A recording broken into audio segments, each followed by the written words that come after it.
Hello, and welcome to our How Far Away Is It 2021 review.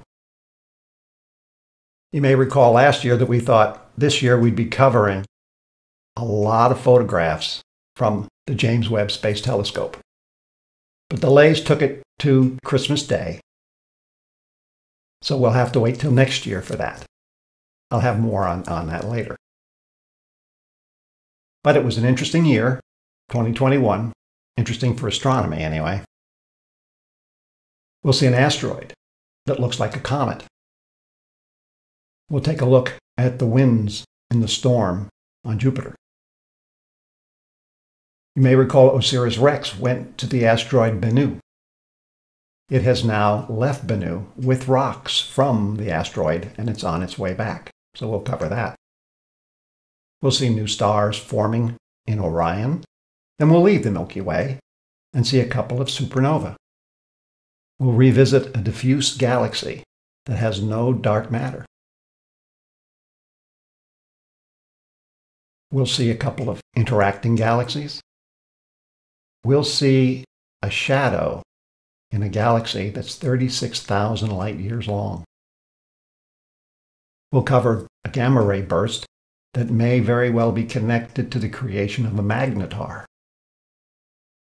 We'll see a molten ring galaxy, a supernova with a prediction of a reappearance in 2037, a couple of double quasars, and Hamilton's object, 11 billion light years away. We'll end with a deep dive into Mars, because we had 3 probes arrive at Mars this past year. One from the United Arab Emirates, one from China, and one from the US. But first we'll start with an update on James Webb. I trust you'll find it interesting and entertaining. Thank you for watching.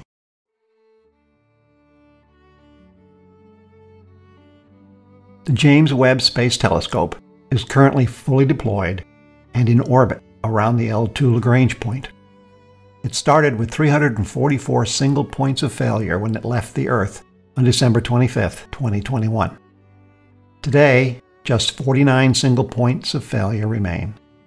They are common to most spacecraft, such as the propulsion systems, and will remain throughout the lifetime of the telescope.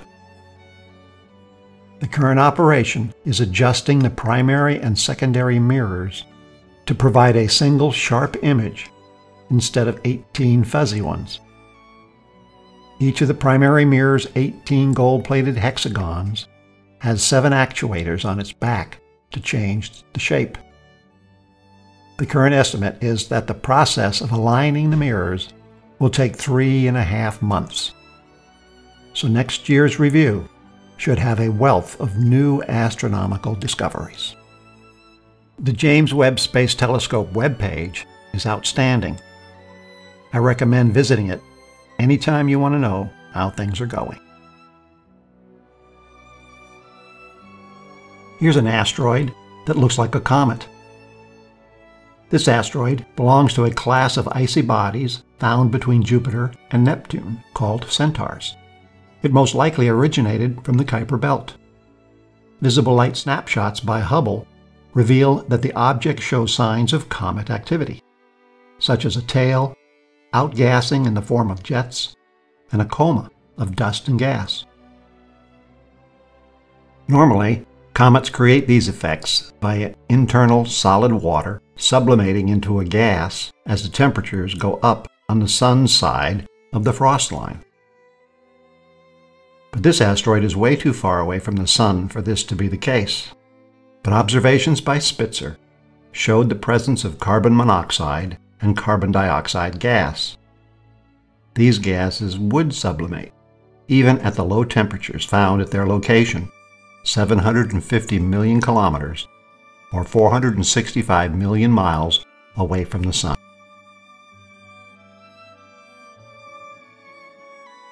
Astronomers have studied Jupiter's giant red spot storm clouds since the 1870s. Over that time, they have noted that it is shrinking in size and becoming more circular than oval. The current diameter is 16,000 kilometers. That's 10,000 miles. The Earth could fit inside of it. The spot's spin is counterclockwise at speeds that exceed 640 kilometers per hour. That's 400 miles per hour. Researchers analyzing Hubble's regular storm reports over 11 years have found that the average wind speed just within the boundaries of the storm, known as the high-speed ring, has increased by up to 8% between 2009 and 2020. In contrast, the winds near the red spot's innermost region are moving significantly more slowly. Each loop in this video represents approximately 10 Earth hours, or 1 Jupiter day.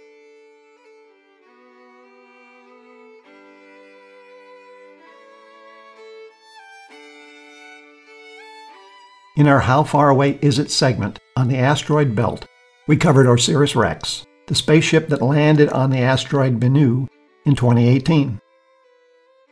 In 2021, it began its journey back to Earth with an abundance of rocks and dust collected on the asteroid. The trip back will take 2.5 years, with an expected arrival on September 24, 2023. Upon return, the capsule containing pieces of Bennu will separate from the rest of the spacecraft and enter Earth's atmosphere. The capsule will parachute to the Utah Test and Training Range in Utah's West Desert, where scientists will be waiting to retrieve it. We'll cover what they found in the 2023 review.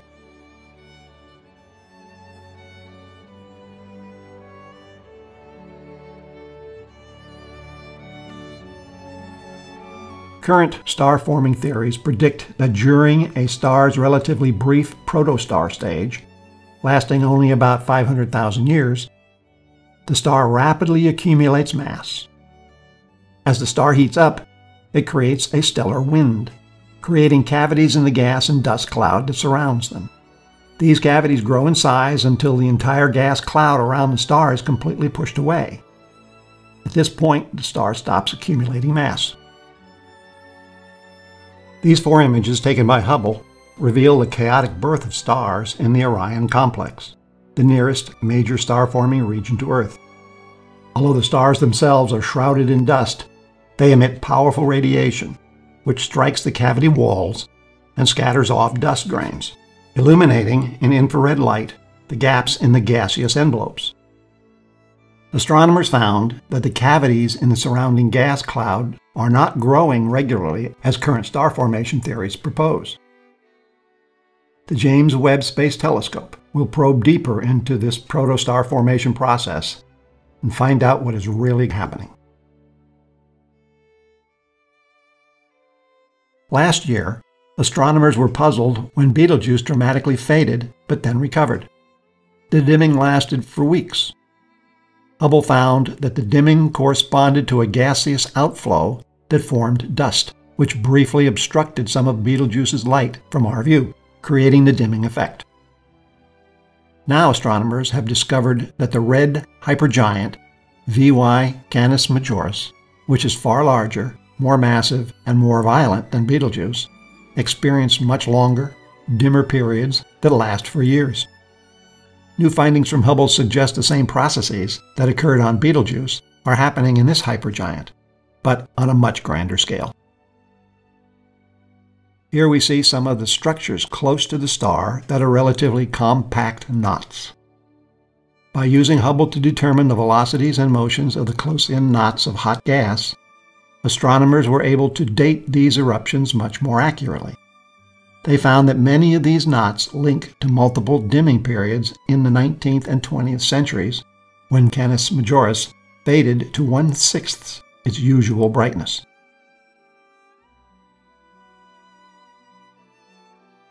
White dwarfs are slowly cooling stars which have cast off their outer layers during the last stages of their fusion burning phase. Roughly 98% of all the stars in the universe will ultimately end up as white dwarfs, including our own Sun. To investigate the physics underpinning white dwarf evolution, astronomers compared cooling white dwarfs in 2 massive collections of stars, the globular clusters M3, with roughly 500,000 stars, and M13 with several 100,000 stars. Interestingly, their star populations, which will eventually give rise to white dwarfs, are different.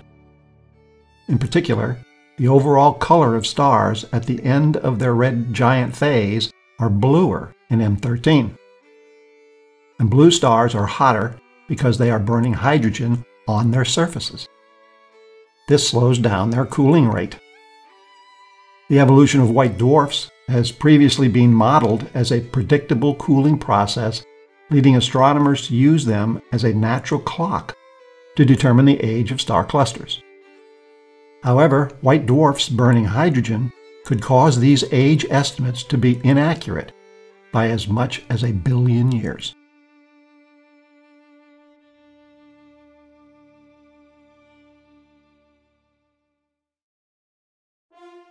Here we are zooming in to take another look at A.G. Carina as viewed by Hubble this past year. The expanding shell of gas and dust that surrounds the star is about 5 light-years wide, which equals the distance from here to Proxima Centauri, the nearest star to our Sun. The huge structure was created from one or more giant eruptions about 10,000 years ago that blew the star's outer layers into space. The expelled material amounted to roughly 10 times our Sun's mass. A.G. Carina is known as a luminous blue variable. These are among the most massive and brightest stars known. This one is 70 times more massive than our Sun, but shines with 1,000,000 times the brilliance. They only shine for a few million years compared to the roughly 10 billion year lifetime of our Sun.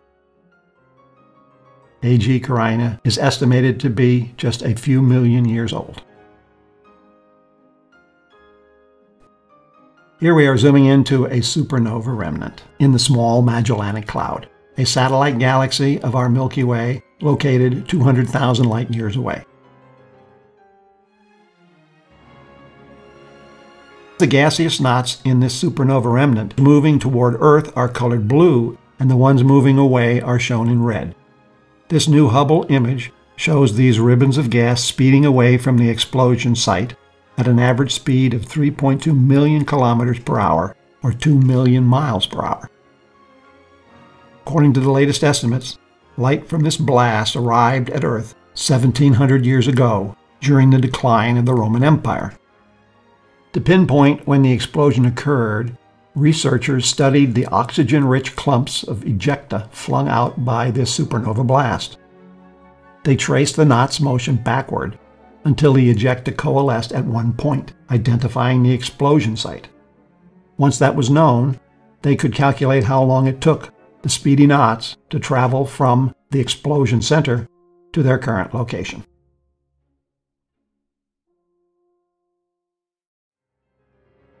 Here we see interacting butterfly galaxies NGC 4567 and 68, located 59 million light-years away.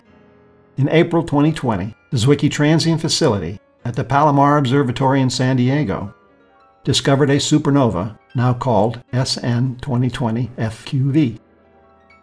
At the same time, it turned out that the Transiting Exoplanet Survey Satellite, a NASA satellite designed primarily to discover exoplanets, was looking at the same area of space. The Hubble team was alerted, and within hours it had the Hubble telescope focused on the expanding circumstellar material around the exploding star. The team looked at Hubble observations of the star going back to the 1990s. The Exoplanet Survey Satellite provided an image of the system every 30 minutes, starting several days before the explosion, through the explosion itself, and continuing for weeks. And from studying the circumstellar material with Hubble, the scientists gained an understanding of what was happening around the star over the previous decade. By combining all of this information, the team was able to create a multi-decade look at the star's final years.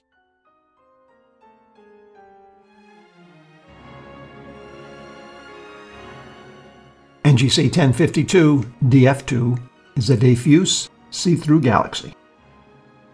Star motion analysis in 2018 indicated that it had no detectable dark matter. In our Cosmos segment of the How Far Away Is It video, we covered how these dark matter calculations are done. In this case, the gravitationally calculated mass was equal to the luminosity-based calculation. This is unusual, so a deeper study was carried out in 2020, with the results published in 2021. The original estimate for DF2 had the galaxy at 65 million light-years away. If the galaxy was closer than that, say 42 million light-years, star motion would have indeed needed dark matter. But a team of analysts studied data from 40 Hubble orbits studying the red giant stars. They found that the distance is not closer. It is further away, at 72 million light-years. This keeps DF2 in the category of the rare galaxies without dark matter.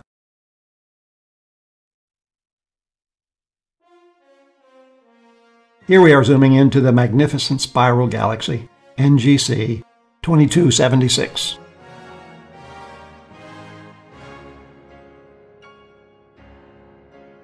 You can also see NGC 2300.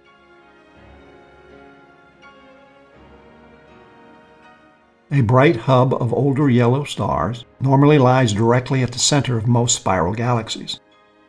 But the bulge in 2276 is offset because of an interaction with 2300, which gravitationally tugged on its disk of blue stars, pulling the stars on one side of the galaxy outward to distort the galaxy's appearance.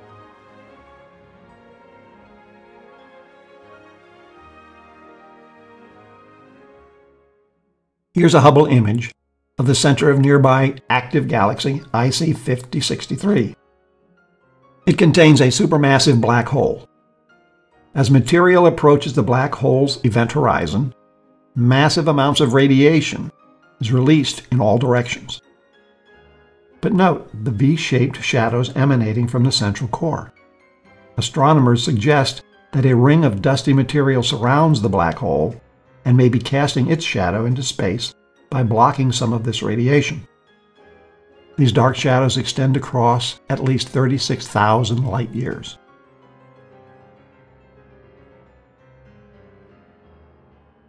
Around 5.5 billion years ago, an enormous half-a-second gamma-ray burst unleashed more energy than the Sun will produce over its entire 10 billion-year lifetime. In May of 2020, light from the flash reached Earth. A wide variety of telescopes turned to this event's aftermath, including Hubble. The burst seemed to fit previous short gamma-ray bursts thought to be caused by the merger of two neutron stars into a black hole. But this one had near-infrared emissions that were 10 times brighter than normal. One possibility is that the two neutron stars that merged in this case combined to form a magnetar, a supermassive neutron star with a very powerful magnetic field. If this is the case, then we should see light that shows up in radio wavelengths in a few years. We covered magnetars in our How Far Away Is It segment on star clusters and supernova.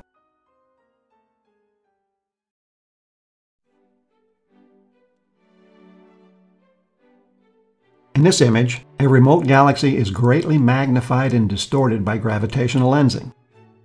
The galaxy's light has also been magnified by a factor of 20. Lensing effects also created multiple apparitions around the curved arc of the single background magnified galaxy. The object was nicknamed the Molten Ring because of its appearance.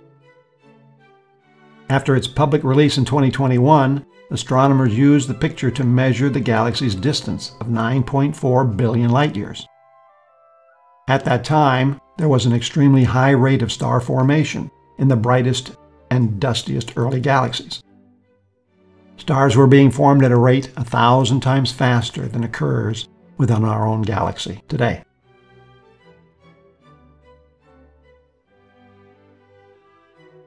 Three views of the same supernova appear in this 2016 image on the left, taken by the Hubble Space Telescope. But they're gone in the 2019 image. The distant supernova named Requiem is embedded in a giant galaxy cluster 4 billion light-years away. The cluster gravitationally lends the light from the supernova located in a galaxy far behind it, 10 billion light-years away. It also split the supernova's light into multiple mirror images, highlighted by the white circles in the 2016 image. Based on the foreground galaxy's dark matter distribution, researchers predict that a reappearance of the same supernova will happen in 2037. The predicted location of that fourth image is highlighted by the yellow circle at the top left. Quasars are brilliant beacons of intense light from the centers of distant galaxies. They are powered by supermassive black holes, growing on infalling matter that unleashes massive amounts of radiation at the event horizon. They are scattered all across the sky and were most abundant 10 billion years ago. These Hubble images reveal two pairs of quasars that reside at the hearts of merging galaxies. These galaxies, however, cannot be seen because they are too faint, even for Hubble. We're hoping the James Webb Space Telescope, currently at the L2 point being calibrated, will give us a good look at the galaxies around these quasars. These quasars will tighten their orbits until they eventually spiral together and coalesce, resulting in an even more massive but solitary black hole.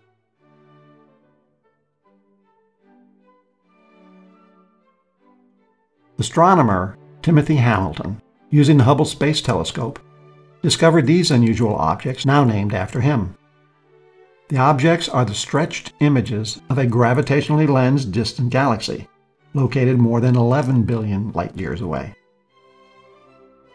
One appears to be a mirror image.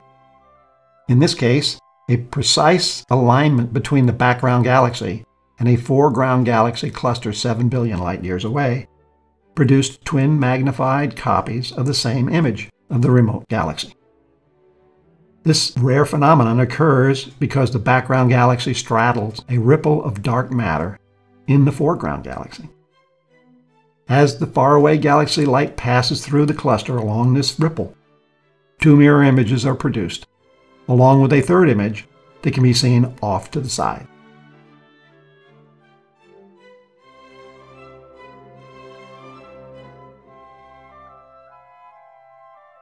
In 2020, Mars reached opposition, putting it in an advantageous position for minimizing the time a probe would need to get there. Taking advantage of the positioning, 3 nations launched probes to the Red Planet.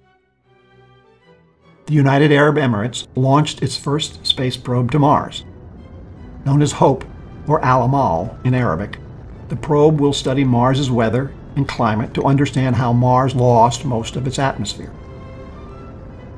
China launched a probe called Tianwen-1. The mission included an orbiter, 2 deployable cameras, a lander, a remote camera, and a rover named Zhurong to explore the surface while the orbiter analyzes the atmosphere. The United States launched its Mars 2020 mission to land a rover named Perseverance, along with a helicopter named Ingenuity. Its mission is to search for signs of ancient microbial life, as well as to collect Martian rocks for future pickup and delivery to Earth. In 2021, all 3 probes successfully arrived at the Red Planet.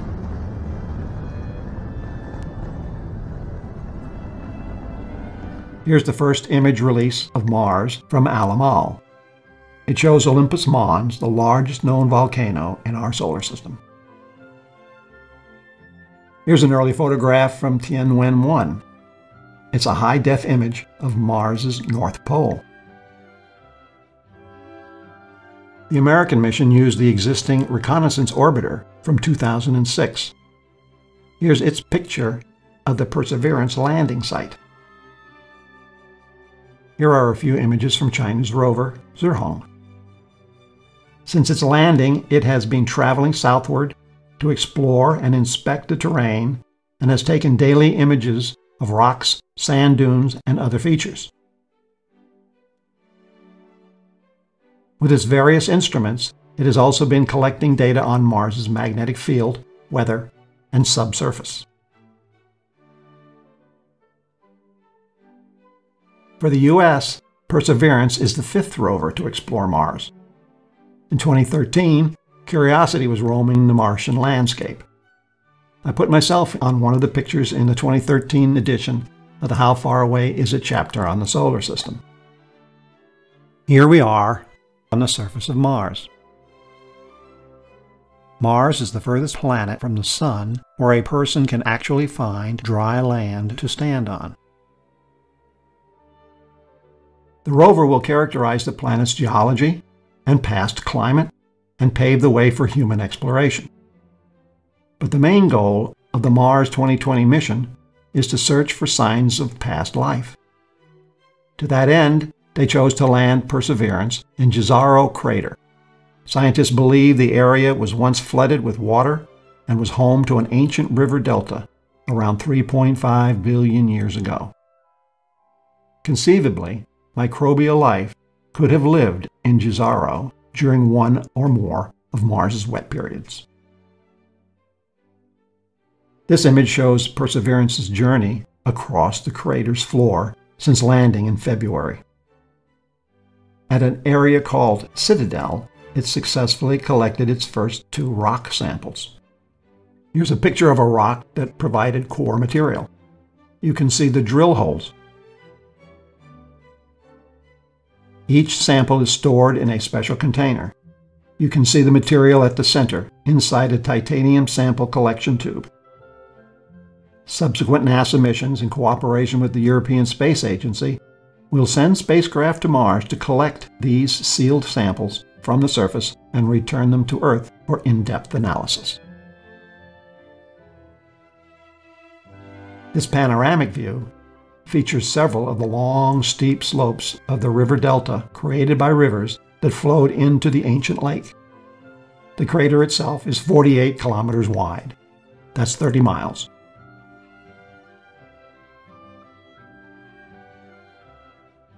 In order to facilitate exploration and find the best places to collect rocks, the mission also included a helicopter, Ingenuity. Here's a clip of its first flight, captured by Perseverance. Given Mars's thin atmosphere, the rotors need to rotate at 2,700 RPM. That's more than 5 times the average rotor rotational speed for helicopters on Earth. Here's a picture of Perseverance's tracks captured by Ingenuity. And here we see Ingenuity's shadow, captured by Ingenuity itself. I think we'll have more news on Mars over the coming years. I'm looking forward to it.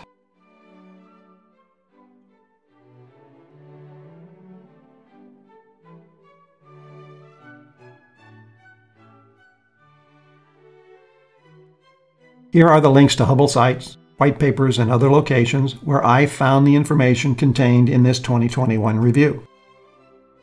These are also the places where you can go to begin your own research. Also, thanks to Jonathan Onstead, there is a How Far Away Is It Wiki available for anyone who wants to engage in conversations about this or any channel video. Here's a free online textbook called Astronomy that anyone interested in astronomy can use. And don't forget, every video has a document on the howfarawayisit.com website containing all the text. Download and translate as needed. Let me call your attention to the index. It contains a link to the classroom aid video for every astronomical item in the entire How Far Away Is It video book, from accelerating space expansion to Zwicky transient facility. Just click the link and see the video. Thanks for watching.